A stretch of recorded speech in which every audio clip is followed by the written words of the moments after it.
An emotionally self-destructive boxer's journey through life as a balance and temple that leads him to the top in the ring destroys his life outside it.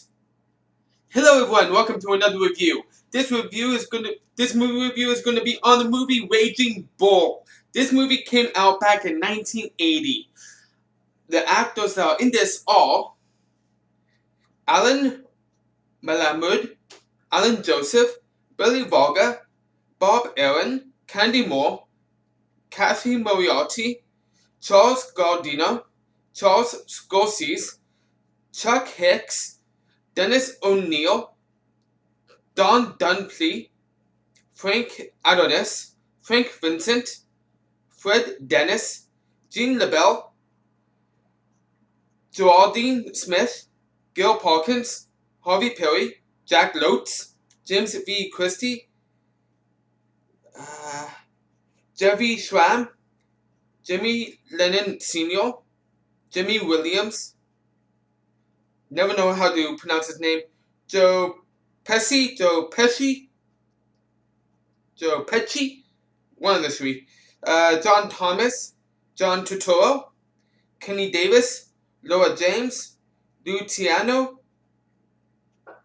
Mario Gallo, Martin Scorsese, Marty Denkin, Michael Badalucco,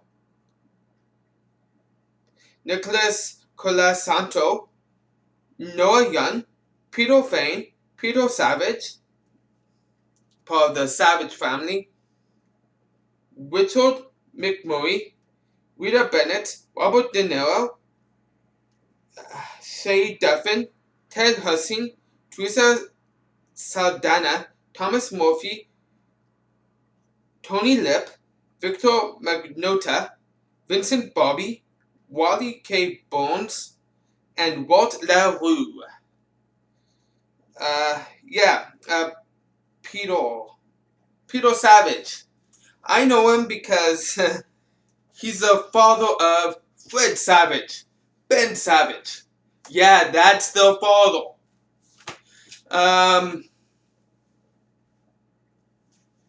I know Ben Savage from Boy Meets World. I know Fred Savage from other things. I can't recall his face right now, but I do know that I've seen him in other movies.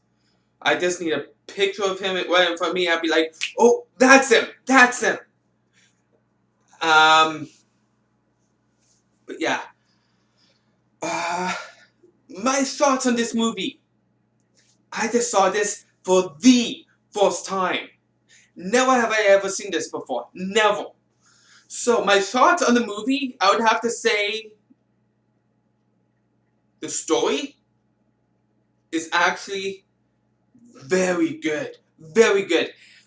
Not the best type of story that I've seen in this type of movie, but it is up there. Yeah, the story is very good, and at times amazing. For this type of movie, yeah. The acting, phenomenal. I repeat myself, phenomenal. Yeah, it's wow.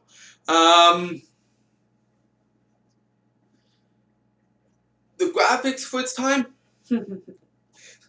not much graphics. No, I thought this was gonna be a colored movie because 1980. Don't want to spoil too much, of the movie, but I can tell you right now, it wasn't. It was a black and white movie. If you love black and white movies, I recommend this movie.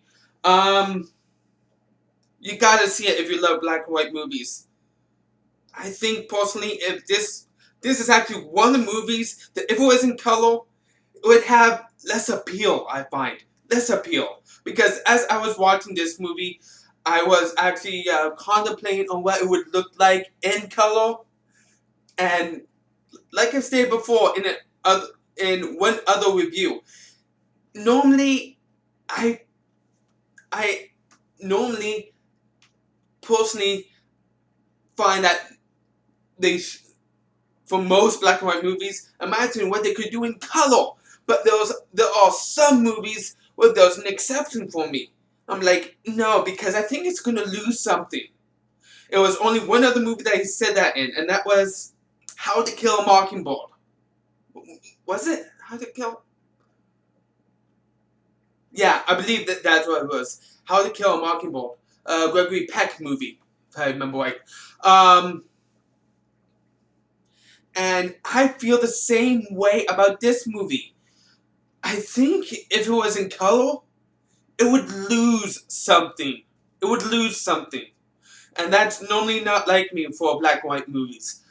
All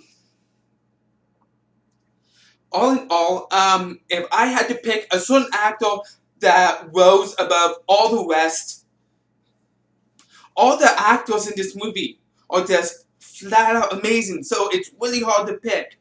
But the actor that I'm going to pick is actually not in the main role. Don't get me wrong, Robert De Niro, amazing actor, amazing, and he didn't really surprise me in this because he's an amazing actor and he did an amazing job in this. But really, because he's an amazing actor, it didn't surprise me in this movie that he's an amazing actor. One actor that actually stands out above all the rest, I find, in this movie because it took him to another level of the acting. And 1980, I've never seen a movie that he was in that was that early in the 80s. I've seen him in movies that have come after this movie. The first two movies of Home Alone. You know who I'm talking about? Another movie he was in, Eight Heads in a Duffel Bag. And normally, he's a good actor. But in this movie, he surprised me. It's like, wow. What? Who is that actor? Joe Pesci? I've never known how to pronounce his last name. Joe Pesci. I'm just going to leave it at that. Joe Pesci. He amazed me the most in this because normally he's not an amazing actor. He's good. But in this one, oh my god. Another level. I never knew he could act like that. Never. All in all, what would I give this movie? Yeah, to me personally, this is a classic movie. A classic movie. And classic movies always deserve a 5 out of 5. No exceptions. So I want to thank you all for taking time to watch. If you love this review or didn't love this review, or love this movie or didn't love this movie, you can let me know in the comment section down below. Let me know what you think, what your thoughts are. I always love your comments, whether you loved it or hated it. You can like my video if you like this review, and you can subscribe to my channel if you love my content. So thank you for taking time to watch. Join me for another review I intend to do soon. I am out.